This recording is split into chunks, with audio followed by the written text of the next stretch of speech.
The working of the higher energies of consciousness, as they evolve from matter, are initially limited by the restrictions and laws of the material plane and substance.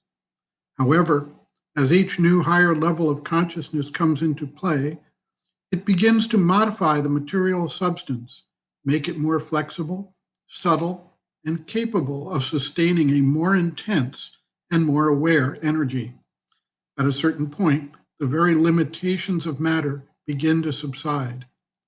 Science itself shows us the methodology as we move from physical modalities to those that are less encumbered by material substance.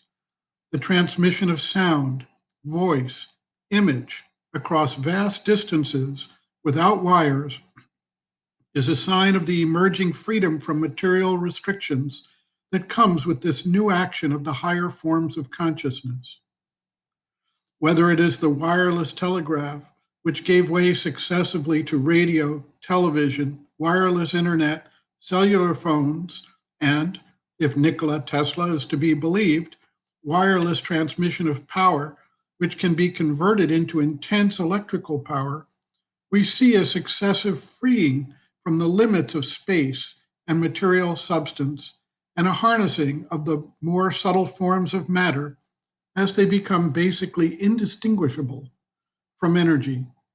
All of these modalities, of course, still rely on a sender and a receiver, a physical mechanism for these transmissions of conscious energy.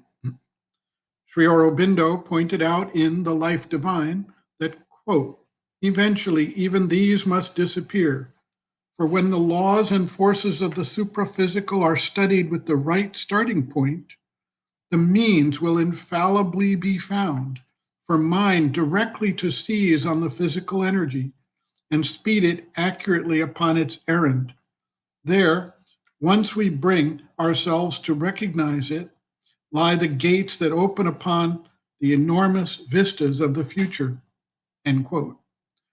We see experiments today where people with certain physical handicaps or injuries are being trained to control and manipulate devices, including computers, through the power of thought.